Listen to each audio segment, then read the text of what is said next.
Hey, good morning. Wala nyo kung anong oras na ngayon. It's almost 6:30 in the morning and medyo madilim pa rin. Start of the week here in Singapore and start of the Singapore FinTech Festival. And today is November 11th. So I'm here sa labas ng Royal Plaza on Scott, Singapore. Just waiting for the opening ng restaurant dito sa hotel for my breakfast. So I'll just grab a bite, take a shower, and be ready for the shuttle service na magdadala sa amin dun sa Singapore FinTech Festival Expo.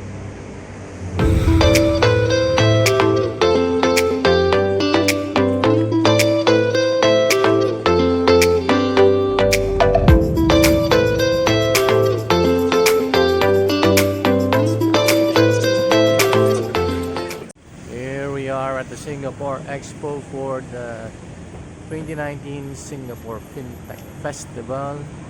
This is the first day and we're going to see and witness a lot of innovation and technology updates here in Singapore. Papasok na sana kami dun sa hall kanina, pero for delegates daw yun. So we're not the delegates, we're here as media. Sa hall 1 daw kami.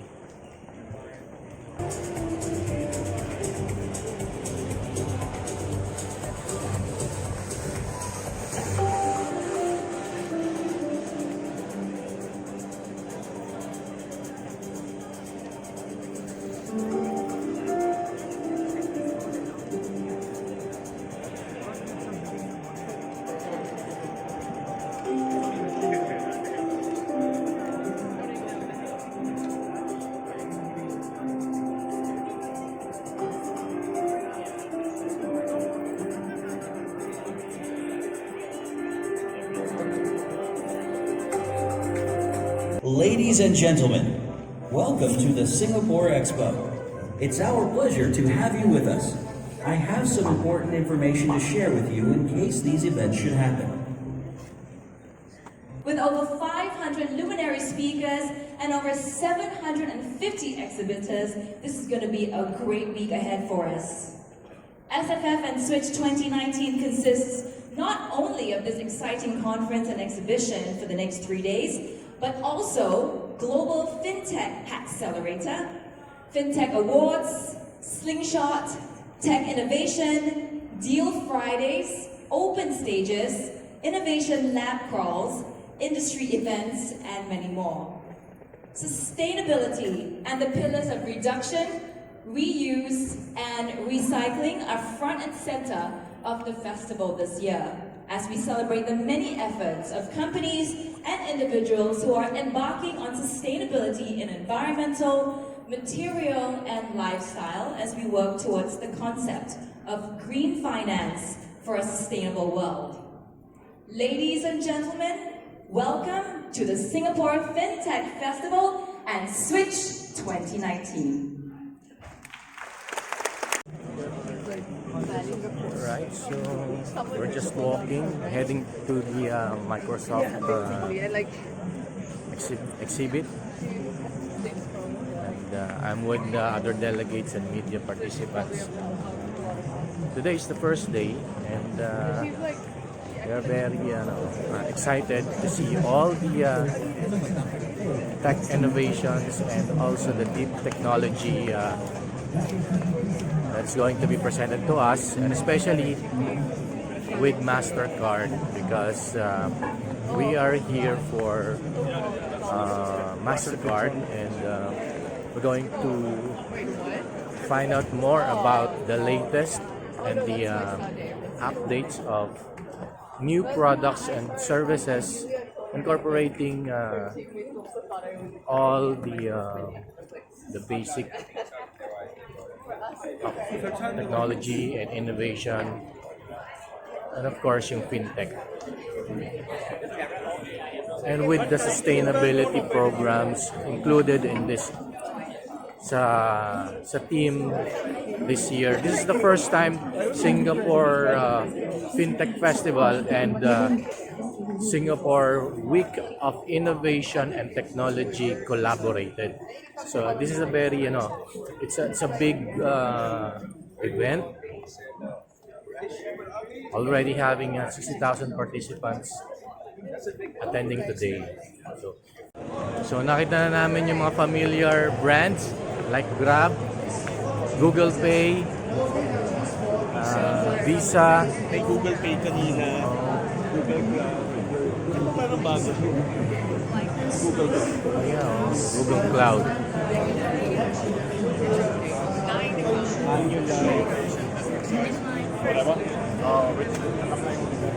Pero syempre, yung ating participation dito is for MasterCard. So we're going to the MasterCard booth and exhibit. So pasyal-pasyal muna, umiikot muna kami dito. Sabi ko nga kay Dewey, mukhang hindi kami magugutom dito dahil maraming food ako nakikita. Coffee. Oh, akala ko Tech Pinas oh. Tech Up Pilipinas. Iba nga maganda yung Powered by Union Bank. Okay.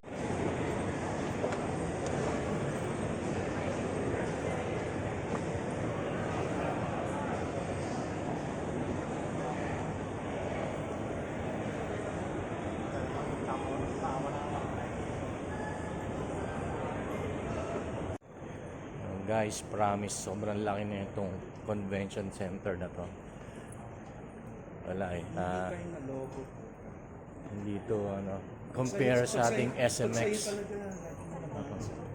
This is one of the biggest expo exhibition center in the world. Singapore Expo. And new payment flows of MasterCard to share a few words about what FinTech Express is about and the benefits that it will bring to fintechs across the region. Good morning, and thank you for coming and being here in such strength. We're really excited to speak to you. We're really excited to launch FinTech Express in Asia for the first. So we'll start by turning to Joel first, right? So you talked about the partnership between Rapid and MasterCard, and you talked about your amazing growth story. Can you tell us a little bit of color and stories around how did this partnership start? What was the trigger, and how has it helped to drive your growth? To be honest, I would say the partnership started with people, right? I think most good things start with people. We had folks at MasterCard that we have a lot of trust in. We worked with them over many, many cycles. And when they brought to us the opportunity to get us in the market with an issuing capability that much faster, clearly we were very open-minded about it because we had trust, right, as a starting point, and that trust has been rewarded, I would say. With Rapid and MasterCard's partnership, how do you think this will contribute to the fintech's growth in the country? And is this already rolled out with the fintech partners in the Philippines? If it is, what are their takeaways on this partnership?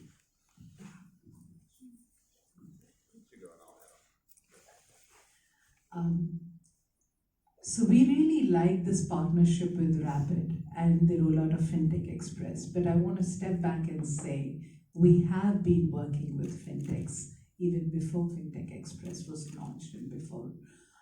So whether it's Manila specifically, I think our partnership with some of the larger fintech players is also present in Philippines. For example, our partnership with Grab is already playing out in Philippines.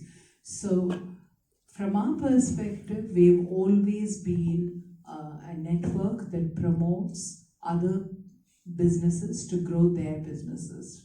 We did that with the banks. We're doing that with fintechs. And like I said, Rapid is an example of how we have partnered with somebody who has such an ambitious project of becoming a network of wallet play enabler, And I think in each of these markets, whether it's Philippines or anywhere else, there is a lot of fintech business that's to be had. It's fragmented. They need solutions. Rapid will enable the onboarding of those players. And I think it's largely outstanding for each of the markets. Absolutely. So within the Philippines, from a rapid standpoint, very similar to what I said about Malaysia and India, I mean, we're already integrated with locally licensed players. And this is a market, as you would well know, that is transitioning very aggressively from cash to wallets to modernizing the bank transfer ecosystem. There's tremendous money flows within the country and in and out of the country. We partner with people that make all of that happen from a legally licensed standpoint. And as Rama said, there's no situation where we're going to push the regulator beyond what's allowable, right? But what we are trying to do is to unlock the market in a way that what's allowable is readily available and accelerates the market. So similarly, we'll have announcements for the Philippines to talk about how we feel like we can make that acceleration happen, leveraging both card scheme-based product as well as non-card scheme capabilities to make the market move faster. So as you would know that, MasterCard has been a pioneer in the payment space for over 50 years and beyond that. And we have made connections with banks around the world, more than 25,000 banks around the world, right? While we are the pioneer in the payment space, we have Tappy Technologies, whose parent company is called Daily Wind Group from Hong Kong, who's been there in the watch industry for more than 40 years. So they are pioneer in the watch industry. So this clearly says that, the concoction of a MasterCard being a pioneer in the payment space, and we have Tappy and the Daily Wind Group, who's a pioneer in the watch space, coming together would really help us build superior products in this watch ecosystem or in this wearable ecosystem space.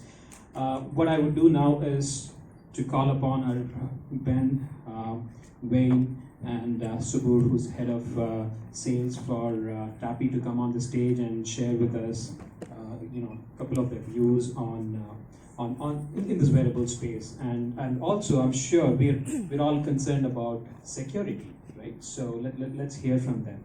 And Fitbit, yes, some of them had, and some of them are still wearing a watch. Now, what we're trying to do is we're trying to use a specific feature, not just payment, but for example, like the transit feature for the watch. So Timex Group is actually already going to be rolling out a new collection that is specifically focused on something like that, like for transit or for payments or for something. So they want to make sure that that communication is clear to their customers, to their existing customers.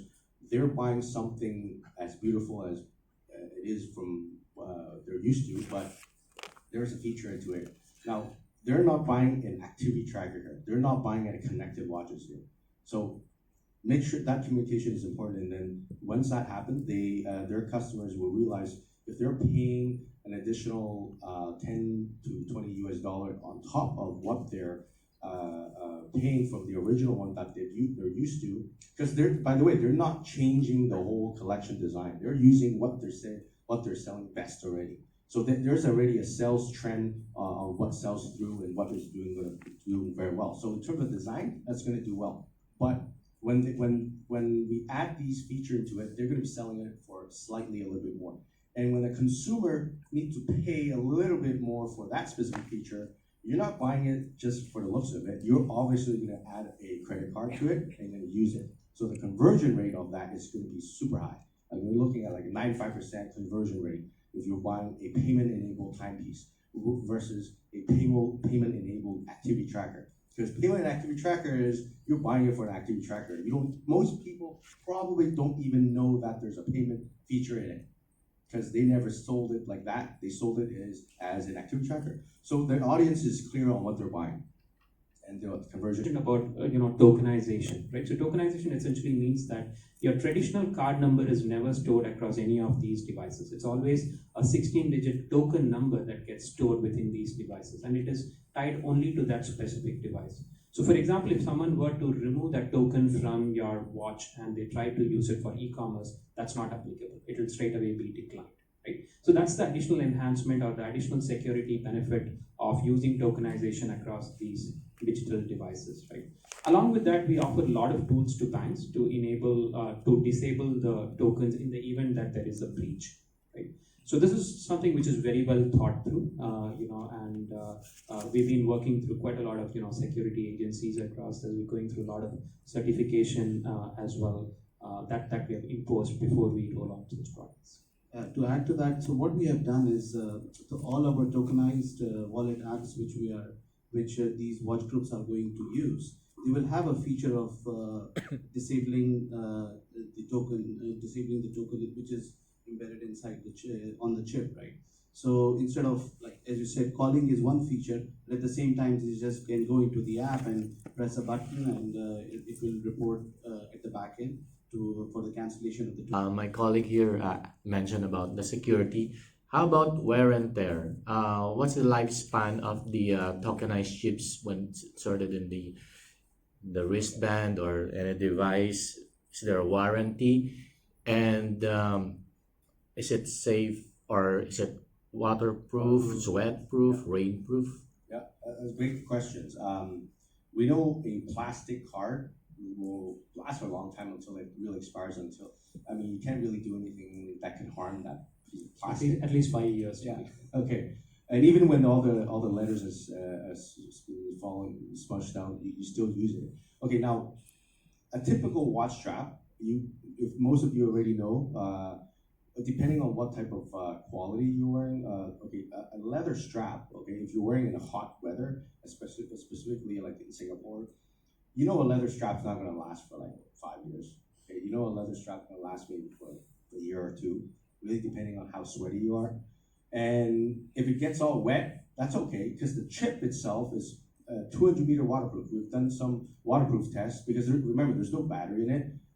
It's just an antenna with a secure element. So we've done some waterproof tests with that chip, so it's completely waterproof. So you can be completely submerged that in the water. You go diving with it. You can tap under the water if you want to. If you can find a polish that works underwater. So it doesn't work, but the watch will last a long time on the watch head, but the watch strap typically needs replacement, and we're talking about typically 2 years. In silicone material, like the rubber silicone type of material, that will typically last a little longer because specifically in the hotter regions where people sweat a lot, you probably want to wear a silicone band instead of a leather band because that silicone band is also waterproof. So that strap will last a lot longer. We're talking about another 2 or 3 years. Now the chip inside, is that going to break? That's probably your question too. The chip has been manufactured the way how we can do certain bends. We do bend cycles. We do certain twists and bends and how much curvature it will have before we snap it. Of course, like these things, like if you sit on it, it's gonna like put it in half and sit on it, and it's gonna snap in half. So the positioning on where we put the chip is also critical. We don't put the chip where it has the most bend. We put the chip where it has the least amount of bend, which is further on the top. So this area normally. Strap, the short side of the strap on nearby the case area, that's where it doesn't bend a whole lot. So we put the chip as high as possible so that there's less of a chance for people to snap that in half or break it or whatever. So that's how I would explain to you. And most tech guy probably won't be able to tell you all this because I come from the watch industry, and these are questions that is relevant. Absolutely, from a consumer perspective. And one last, just curious enough, do we have to buy a brand new watch, or can we use our old analog watches? Oh, that's a great question. I think that's what Ben was demonstrating. He didn't buy a new watch. He was just wearing his own nice watch, and we have an accessory that can just like clip right onto his existing. It's clipped. Or I believe you'll also be able to buy leather straps. Yeah. Basically for all model, all different lug widths, different models, different types of leather, crocodile, whatever you want. Or silicone, rubber, yeah. all sorts. So for sports dive watches. Yeah. And this clip-on is available for your steel strap bracelets as well. That's great. Thank you. All right. Space. What I would do now is to call upon our Ben, Wayne, and Subur, who's head of sales for Tappy, to come on the stage and share with us, a couple of their views on in this wearable space. And also, I'm sure we're all concerned about security, right? So let's hear from them. So Ben, let me start with you. I know you travel quite a bit and talk to a lot of senior management folks across various industries, and especially banks, right? So what is their view on wearables in general? I think increasingly, and not just with banks, but across the spectrum of partners that we work with, we're just seeing this explosion of interest in wearables. I think we've only really touched the tip of the iceberg in what's actually possible. I mean, today we've seen not just watches, but we've seen sunglasses, we've seen jewelry. We know there are people working on things like pens. There are various different form factors. One of my colleagues in MasterCard actually has a patent for a payment-enabled shoe. You may well wonder why he would want his shoe to be able to make payments. Well, think about transit, and think about being able to walk over a turnstile and make payments at that turnstile. So I think we're at the tip of the iceberg here in terms of what we're going to see. You saw the numbers earlier, 400 million smart devices, digital wearable devices, possibly 1.5 billion watches that are sold every year that could be enabled for payments. I think this is a very exciting opportunity and a very timely announcement of our partnership with Tappy. And of course, as MasterCard's role, we need to ensure that each of these payments is safe and secure and simple. And that's exactly what we do by working with Tappy to bring the power of tokenization to this solution. So together with their know-how of the watch space and their know-how that they've developed of NFC, together with the power of tokenization, the power of the MasterCard network, again, we're enabling every device to become a payment device. Absolutely, Ben, and I really like that insight of enabling NFC payments on your footwear, probably next year. All right, so Wayne, question for you, and you spoke a bit about your background, right? So what made you to venture into this wearable payment space, and what is that edge you have over other wearable providers in the market? Right. So I mentioned that I was in wearable tech for 10 years. So wearable tech just simply means like full touchscreen type product, which has the features of activity tracking and many other features that you probably don't use, but it's been around for a good 5-6 years, and only payment has came recently for Apple Pay and Fitbit environment. But we've noticed that these products were never, at least in their communication, it was never really just focused on payment. It was always on how great the other features are, like heart rate monitoring and maybe now with glucose and blood pressure, a lot of other features that people are looking into. Now, why payment was never an important or the main focus, there are a few reasons. We know that we use payment a lot, but because people are taking out their phones to do it, they're not thinking that, well, why do I need to put it in a watch now? Because I have it on my phone. Why do I need to add that into my watch? Okay, so some of us get, okay, it's convenient, okay, it can't, but I still have a phone, so I might as well use my phone, okay? But then the focus is this: we want to make sure people focus on the payment aspect, the payment feature, how important it is for you every day to use, and have all these other features that you probably don't use every day in a smartwatch, and take that aside and just put it in focus into a traditional timepiece that you actually like to wear every day. Instead of just wearing how Ben is wearing his Apple Watch, he probably doesn't like how it looks. And personally, I've been wearing my Apple Watch when it first came out, and I took it off after 3 months. I just couldn't bear with how it looks like. I'm not saying it's like ugly or anything like that. I'm just saying that it doesn't give me that same emotion that I have in a traditional timepiece. what emotion am I talking about? It could be from my dad. It could be because my mom bought it for me when I was graduated. There's all sorts of reasons why I want to wear a nice looking timepiece. And you know that's not going to break down. You know that product is just going to keep on running and running. But Apple Watch, it might just die down after a few years. You don't know. You might have to do a firmware upgrade. It's more of a personal touch, right? Yeah. So that's it. So that personal touch you can't provide in any other consumer electronic product that we've seen out there. And now we bring that piece back to our lives, and then add a very simple feature that we can use every day. It's simple as that. So that's why, yeah. Great, that's great insight. Subbu, I know you travel around the globe much more than us, I think, and you meet with a lot of brands. So, can you help us understand why are these, watch brands really, moving into payment space? So, what is really exciting for them? I mean, I'm sure, probably the, people in the room here, we have a mindset of what payments is, but may not be, the guys in the watch industry, traditional watch industry, right? So, how is your conversation typically, when you talk to them, right? So, how do you try to convince them, yes, payments is the next way to go? And so, I'd like to hear from you. Thanks, Vinay. Actually, Ben in his presentation did alluded to that. One of the keywords here is differentiation. So what these watch brands are looking for, they're looking for differentiation, something to keep them ahead of the curve. So you see, if I ask you guys sitting here, do you guys remember any consumer electronic brand which is over 100-year-old, 100-year-old, 60-year-old?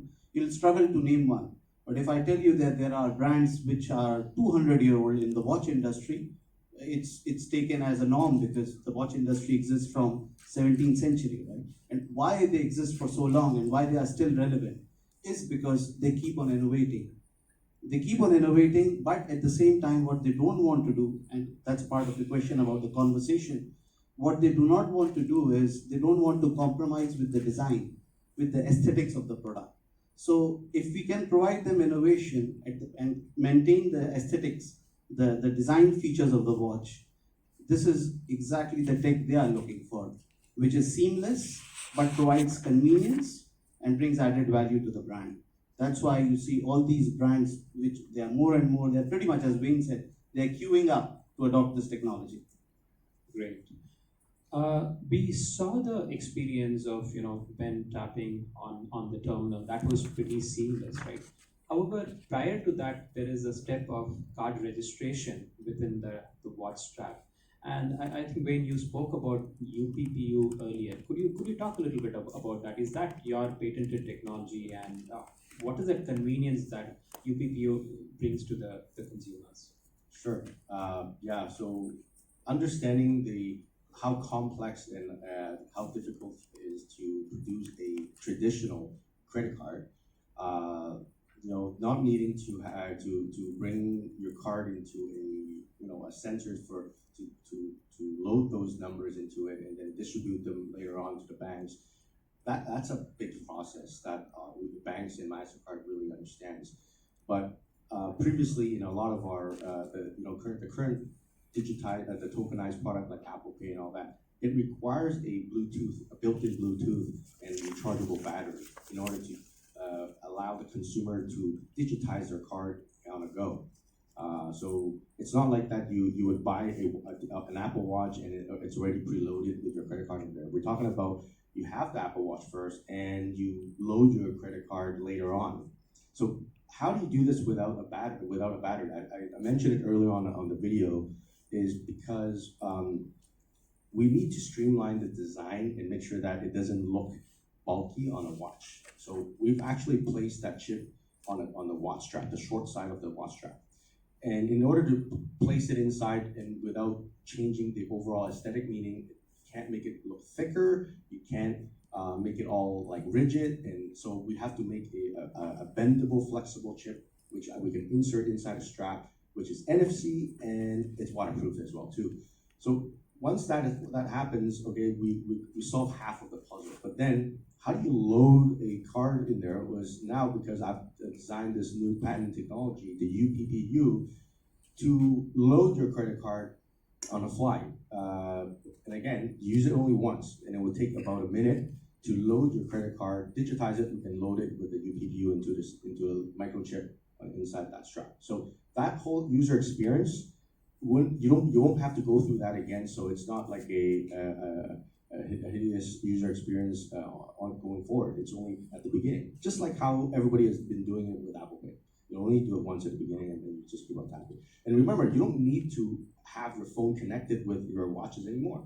That's more important, because if you, a lot of people forget their phone, or when you're going on a jog, you don't bring your phone. So once you have digitized that product with your digital token into your watch, you can pay with that without the phone. You can start going around, jog, only wearing this watch and pay. Go to the convenience store and get a drink after a run. Simple as that. So does that mean that the UPPU will be sold together with the watches or the watch straps? Is that the go-to-market model that you're looking at? Yes, that's the intent. And in order to do that, a lot of these watch groups that we've worked with so far, they have already gone into development on other connected devices. So you probably heard Fossil had came up with smartwatches and hybrid watches, and Timex Group and Movado Group. A lot of these watch groups had, for the past 2 years, had already gone through that process on adding some digital features or connected watches. So they understand how to implement a new accessory that is consumer electronics together with the watches, and package it well, nicely, and then communicate back to their customers on how to use it. So that's a benefit for us. So it won't be difficult for the consumer to understand how to use that little dongle when they need to at the beginning. So it will come with every watch. That's correct. Great. So we've heard about Ben talking about how issuers are looking at differentiation, providing choice for their consumers. We've heard about the brands like the Timex Group, who wants to participate in the wearables payments. With UPPU, you have made it much more simpler for consumers to register their cards within these watch straps or watches. What is missing here is contactless, right, Ben? Could you talk a little bit about our contactless acceptance, in the Asia Pacific region? Absolutely. So obviously, with a solution such as this, you need to have as many places as possible that are enabled to actually accept contactless transactions at merchant locations. Now, we're making huge progress in many, many markets now in Asia Pacific. Australia, we're seeing about 96% of transactions be contactless. It's pretty much baked into the Australian psyche that when they go anywhere, they pay with contactless plastic or increasingly with some kind of connected device. We're seeing great gains as well right here in Singapore. The activation of contactless on the MRT last year, actually earlier this year, was a big boost to an already growing contactless acceptance environment, and we expect that to keep growing. In India, we've seen contactless transactions grow 20-fold in the last 12 months. From a very low base, I agree, but we've seen India start to get on the contactless curve now. Hong Kong, likewise, we see significant growth of contactless in Hong Kong, again, led by many of the device manufacturers, the smartphones, the watch manufacturers, and we hope soon Tappy Technologies as well, taking their innovation back home to your roots in Hong Kong. So all over, great news, and we expect that innovations such as these, partnerships such as with these, will drive consumer adoption and drive, again, contactless acceptance as merchants realize that they need to embrace this seamless, rapid technology that just makes payments easier for everybody. Absolutely. I mean, that's a full story of how we could use wearable payments. I'm sure you guys are all really excited and you have a lot of questions for us. So we'll open the floor for questions from you. Please introduce yourself as well as your organization from where you are. Okay. My name is Ibrahim. I'm from Asrawani, Malaysia. Do you foresee manufacturers such as Timex Group having the need to ask the regulatory approval for their products to be rolled out in the market? Because my suspicion is this would be deemed as a financial product already. It's no longer a watch or a wearable. Do you foresee regulatory constraints being a hindrance to being this rolled out in the market 2020 next year, right? Yeah. Yep, that's right. I'll shoot for that. I'm not for MasterCard, but I could probably answer most of it. Well, what happens is on a pre-personalized product, like the products that you already have on your credit card, those are being preloaded with a 16-digit number on the card, and those are numbers that are private to yourself, and you wouldn't want that product to be spread out to different people. So we have for preload type of products, we have a strict regulation to manage these chips and embed them, and then these products are only able to be deployed into their market specifically. They cannot have let's say like a bank in Singapore. You cannot send those enabled products outside of Singapore and sell them in Hong Kong. So because that's a financial product that can only be sold there. Now, I'm talking about the traditional preloaded method. Now we're talking about tokenization here. Tokenization is these digital cards have never been digitized prior. The customer has acquired them from the store or on an e-com site. So basically, it's not owned by anyone. There's no preset account number in there. The person only buys it in the store, and then when they go home, they can use my UPU device and load their credit card information in it. So when that happens, that becomes a financial device, which has valuable financial data in it. So with how we are working with our watch partners, they're planning to distribute the products within their own region, in their store, and in online stores as well. Do you have anything? Sure, I can add some light on that because I've been constantly discussing with a lot of regulators, especially when we move into the digital payment space. See, as MasterCard, what we're essentially doing is facilitating payments on wearables, right? So basically, as you would know, that we don't issue cards, right? So we work with our partner banks to enable their payment products across the digital devices, and wearables being one of them, right? So that said, we have put out common guidelines across the markets, as well as we have stringent security and certification requirements that we have put out, right? So we are always in discussion with the regulators to say that, hey, it is this tokenization framework using which these payment devices are enabled, and instead of having to go to the regulator for every single brand that we are enabling, what we are looking at is typically like a blanket approval from the regulator. Of course, I'm not saying not all of them will be comfortable with it, but that is the kind of discussion we have with the regulator, right? Because the whole tokenization framework or the digital payments framework it's pretty comprehensive. We have regular dialogues with the regulator, and we do amend it if the regulator feels there is a need to do so. And instead of having to get every brand to talk to the regulator, we kind of act like like a middleman, if you were to call us, right? And ensure that all the new payment technologies enabled are certified before it gets launched. I hope that answers your question. Thank you.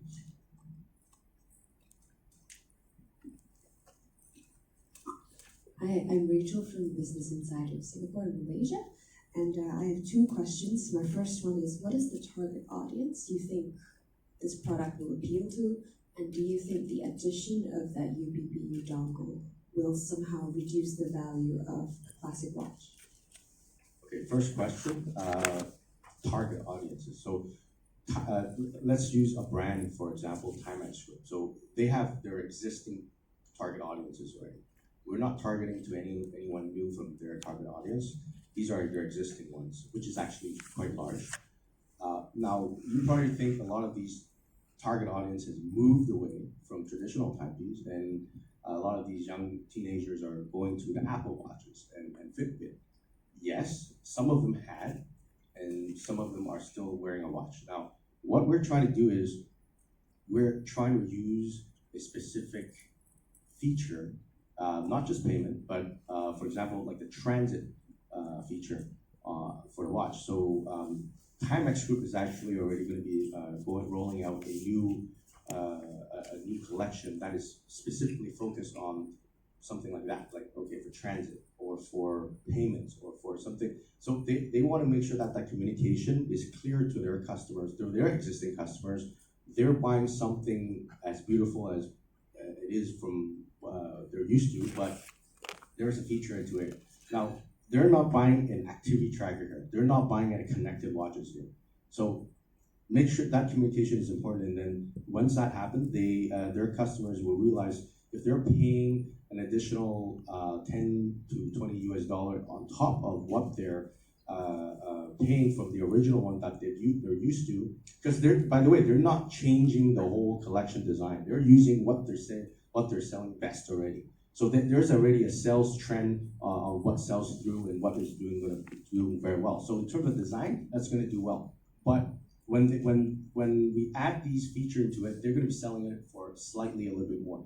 And when a consumer needs to pay a little bit more for that specific feature, you're not buying it just for the looks of it. You're obviously going to add a credit card to it and going to use it. So the conversion rate of that is going to be super high. Like we're looking at like a 95% conversion rate if you're buying a payment-enabled timepiece versus a payment-enabled activity tracker. Because payment and activity tracker is you're buying it for an activity tracker. Most people probably don't even know that there's a payment feature in it, because they never sold it like that. They sold it as an activity tracker. So the audience is clear on what they're buying, and the conversion rate is high. To add on to your second question about whether the UPPU would act as a feature which would discourage the adoption, actually it's going to be contrary. I mean, do not be confused. UPPU is not a device which is required every time for charging. It's not a charging kind of a clip which is needed every day. No. So this is, we will actually demonstrate to you post this conference how the UPPU works. It's a dongle which only you need to attach to the strap and use it as a connectivity device between the phone and the chip which is embedded inside to provision it. But that's only done once. You don't need it anymore. You can keep it back home and you can start paying with your watch, and the token will reside inside till the life cycle of the card, unless you want to send another card inside. Right. And you don't change the cards very often, right? So let's say you have 4 or 5 credit cards, you just enable those cards and you're basically done. You don't keep changing cards on a regular basis. And I would add that in terms of target groups, I think this goes right up and down ages, regions, countries, wealth categories, etc. Right the way from Timex up to, say, Richemont Group. And I think we're starting to see young people re-embrace the idea of mechanical watches again, just as some young people are apparently embracing cassette tapes and vinyl over streaming. I have no idea why, because cassettes are now awful. Thank you. Hello, I'm Dewey Dizon from the Philippines, representing Unbox. I have a few questions. My first question is, I think you mentioned earlier that one token can carry multiple cards, right? Or just only one? So you can have one card and multiple tokens. That's how it is typically, right? So let's say you have one card from an issuer. Mm-hmm. When you register that across multiple devices, you will have multiple tokens. That's how we enhance the security. Then when it comes to the security, one of my concerns is, what if, for example, someone steals your watch or someone got hold of your key fob? How can you ensure that that customer not get frauded for unauthorized transactions? Sure. I'll start off, and of course, you guys can add on to it. And this is the typical question that we get, especially in the digital payment space, right? See, it's exactly like what happens with your card, right? So what happens if you lose your card? The first thing you do is to call your bank and ask them to block your card, right? It's exactly the same thing here as well. You call the bank and say that, hey, I've lost my, the strap of one of my Timex watches, and they have ways of disabling that specific token enabled on that specific watch of yours, right? So in terms of the security risk, it's on par with what you have today in a card world, right? Now, added to that, with the technologies like tokenization, we're making it much more seamless from an issuer perspective or from a bank perspective, right? Because as you would know here, we all mentioned about tokenization, right? So tokenization essentially means that your traditional card number is never stored across any of these devices. It's always a 16-digit token number that gets stored within these devices, and it is tied only to that specific device.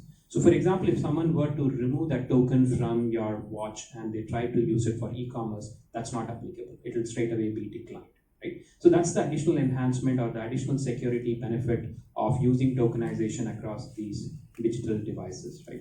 Along with that, we offer a lot of tools to banks to enable, to disable the tokens in the event that there is a breach, right?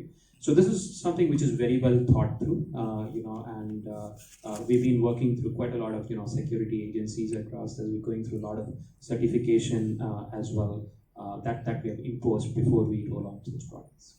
To add to that, so what we have done is to all our tokenized wallet apps, which these watch groups are going to use, they will have a feature of disabling the token, which is embedded inside the on the chip, right? So instead of, like as you said, calling is one feature, but at the same time you just can go into the app and press a button, and it will report at the back end for the cancellation of the token. Like lost my phone app, yeah, right? Exactly. Then my last question is about giving incentives, because in the Philippines we have digital payments like PayMaya, GCash, and in order for them to encourage people to do digital payments, they give discounts or cashbacks. Are you considering the same thing with this technology? So that's usually up to our bank partners as to how they want to incentivize adoption. So we will leave it, in the case of the Philippines, to the banks there to decide how they want to do that. Just overall, with regards to the ecosystem and the development of digital payments, often we see these levels of incentives, etc., as being rather unsustainable in the long run. These companies do tend to burn through cash quite quickly by offering stimulus and incentives to get consumers to utilize them. So it's not a long-term sustainable approach. Definitely in the early days, it's great to drive initial adoption. But in other markets, what we've seen is that while initial adoption can be driven using these programs and these incentives, once they're taken away, the usage drops off and customers drop off quite quickly. I think with the brand association as well coming to the fore, these brands, they very well know how to market their product and keep marketing it and keep it, making it relevant throughout the life cycle of the product. They have budgets in place for that, right? And they have retail and distribution channels set in for many years. So as Ben said, it's for their bank partners. I would say the same thing applies to us. It's for the brand partners, and they very well know how to market the product and advertise it and make it in the ears and minds of the consumers, retain it in the ears and minds of the consumers, I would say. Thank you. Aisha from the Malaysian National News Agency. I just want to clarify, if let's say these watches are being sold, it's just going to be sold as normal watches, right? Just like Apple Watch, Samsung smartwatch, G-Shocks and all, right? Yeah, I can explain a little bit on that. In some countries, okay, I've seen previously the retailer must disclose that these are financial products. They were actually told that there are certain guidelines that they need to disclose that this is not just a simple watch, it's a financial product. Now, this guideline will change a little bit because these are tokenized products. Again, it goes back, okay, we're buying a product that has that capability, but there's no actual account number that's previously installed in there. So you're not buying a financial product there. So you're buying a financial product only when you load your card in there. So that's number one.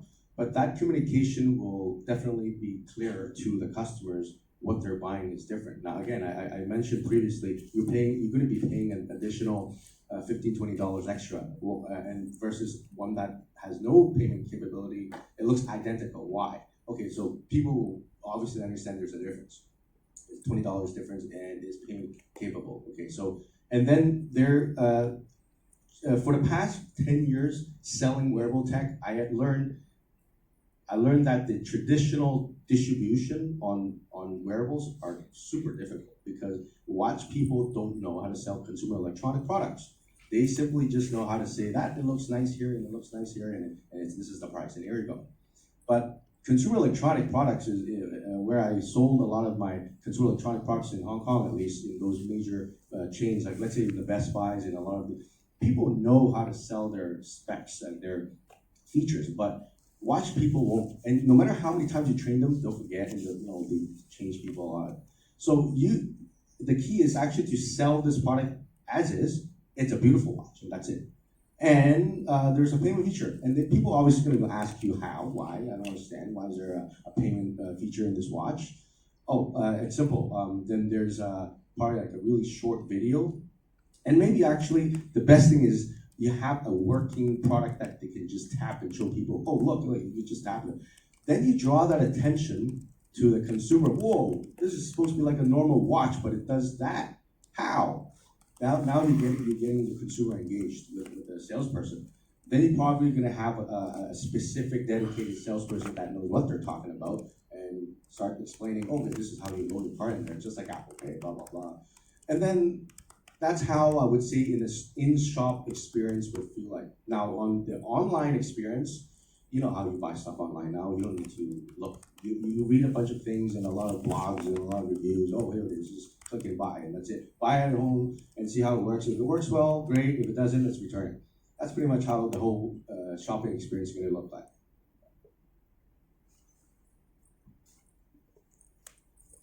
Hello, good afternoon. My name is Enzo from the Philippines, representing Manila Bulletin. My colleague here mentioned about the security. How about wear and tear? What's the lifespan of the tokenized chips when it's sorted in the wristband or any device? Is there a warranty? And is it safe or is it waterproof, sweat-proof, rainproof? Yeah, great questions. We know a plastic card will last for a long time until it really expires. You can't really do anything that can harm that piece of plastic. At least 5 years. Yeah. Okay. And even when all the letters is falling, smudged down, you still use it. Okay. Now, a typical watch strap, if most of you already know, depending on what type of quality you're wearing, a leather strap, if you're wearing in a hot weather, specifically like in Singapore, a leather strap's not going to last for like 5 years. Okay? A leather strap's going to last maybe for a year or two, really depending on how sweaty you are. And if it gets all wet, that's okay, because the chip itself is 200-meter waterproof. We've done some waterproof tests, because remember, there's no battery in it. It's just an antenna with a secure element. So we've done some waterproof tests with that chip, so it's completely waterproof. So you can be completely submerged in the water. You go diving with it. You can tap under the water if you want to. If you can find a polish that works underwater. So it doesn't work, but the watch will last a long time on the watch head, but the watch strap typically needs replacement, and we talk about particularly 2 years. In silicone material, like the rubber silicone type of material, that will typically last a little longer because specifically in the hotter regions where people sweat a lot, you probably want to wear a silicone band instead of a leather band, because that silicone band is also waterproof. So that strap will last a lot longer. We're talking about another 2 or 3 years.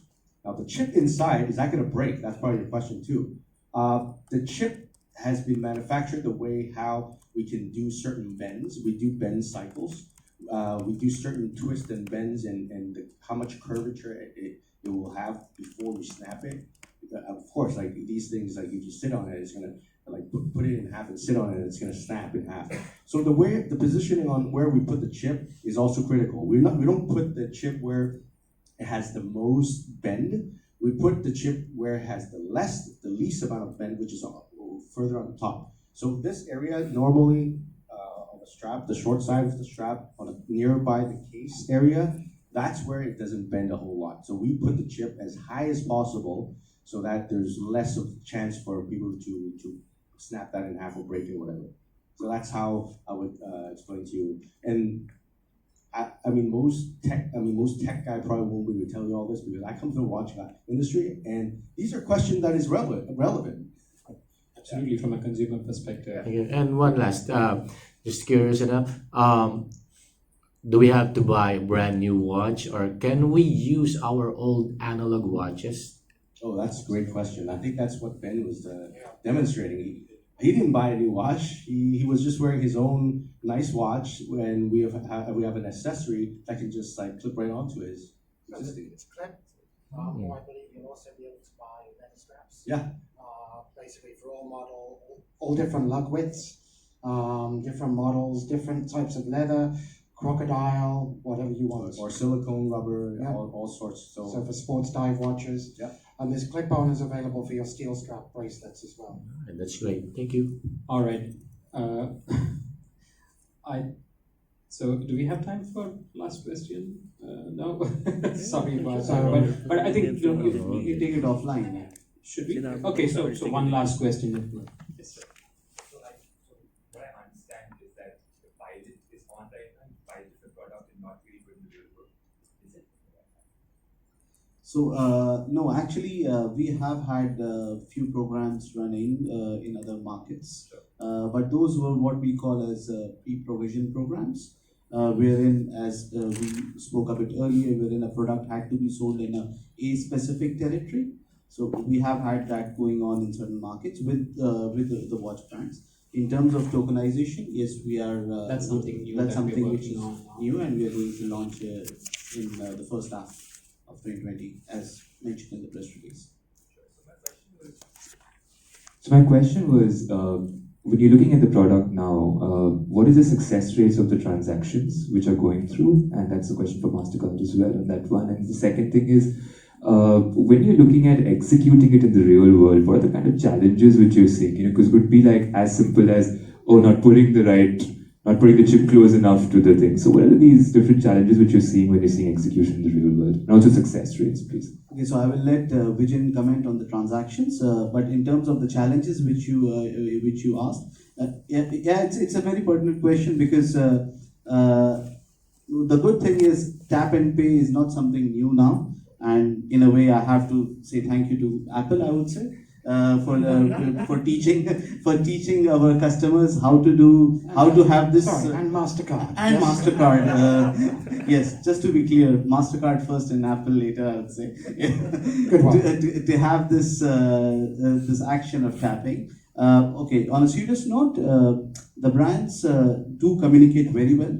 So they have all these videos and advertising material in place for the consumers to understand where to tap, how to tap, at what distance to tap. And as Wayne mentioned, we have very consciously placed the chip on the outer side of the strap, so you don't like bend over and do the tap. You have a very seamless tapping experience. Any other challenges? So the challenges were described a bit earlier already, that one of the major challenges was how to scale this. And that's where our partnership with MasterCard is bringing the scalability to the fore. Being an engaged partner, what it allows us is the access to all the issuer partners of MasterCard. And that has been one of the major challenges in the past, wherein the product could not be sold in multiple countries because the issuance was not there. But now, with their collaboration with MasterCard's giant network of banks, we have access to these issuers. And the brands, for them, the biggest issue was it was a logistical nightmare for them to produce a product for one specific territory. They want a device which could be sold across the markets, and to do that, as I said, it's very important to have issuer connection. Absolutely, and to add on to what Subur said, so this is where we play a role, right? So traditionally, what is like what Subur mentioned, it's not new, right? It's been there. Just that every single brand had to connect with each and every bank, right?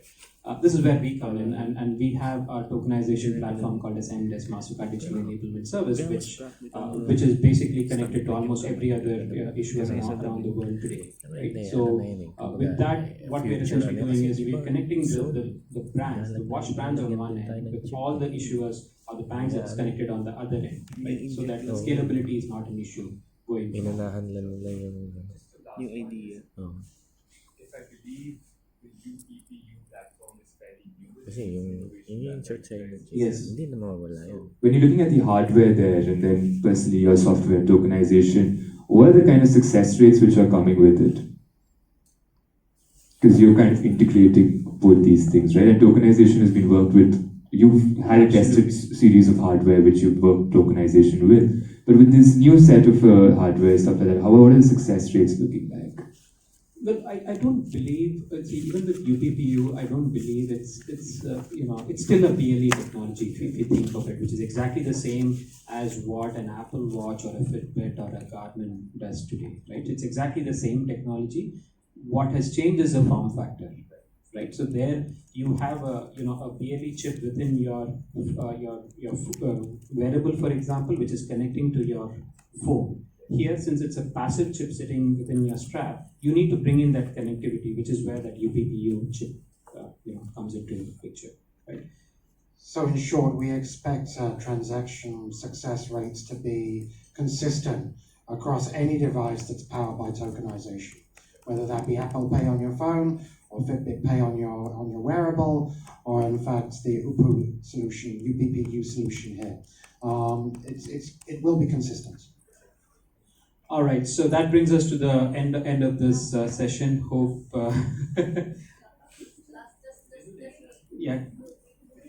yeah. So we are available and happy to take those questions. Yeah.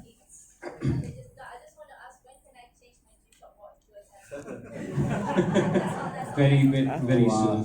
So clip right here. 11 cents.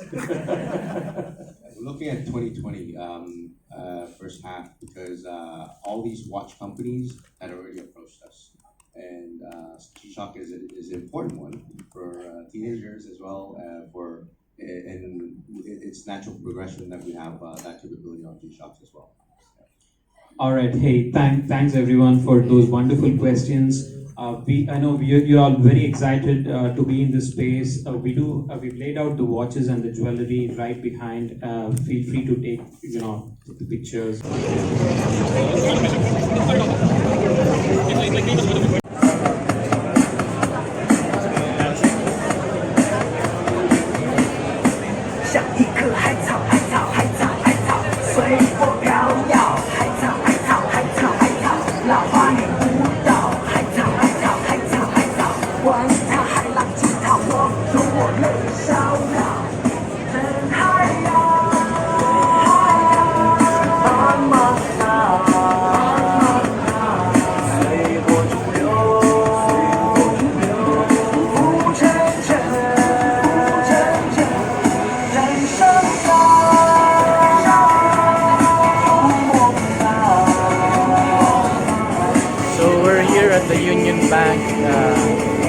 exhibit, and we're witnessing the robot dance. I think her name is Eve, if I'm not mistaken. Kasi nakita ko na siya sa Union Bank Plaza. But I'm not sure if na-roll out na siya sa lahat ng branches ng Union Bank. Yun. So nagsayaw siya. Please don't make fun of me if you think I'm a terrible dancer. No, you're not. You're not dancing with her. Let's make her dance again. I'm going to start dancing. Keep a distance of 1 meter with me.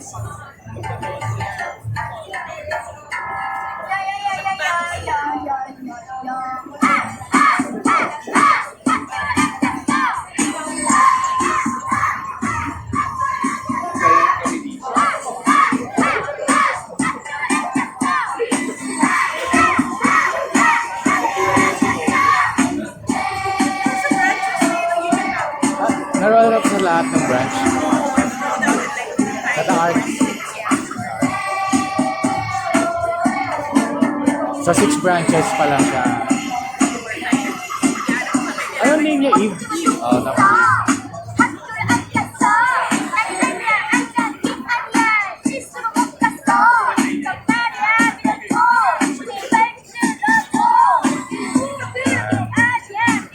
So, ayan, nakita nyo, sasayaw si Eve.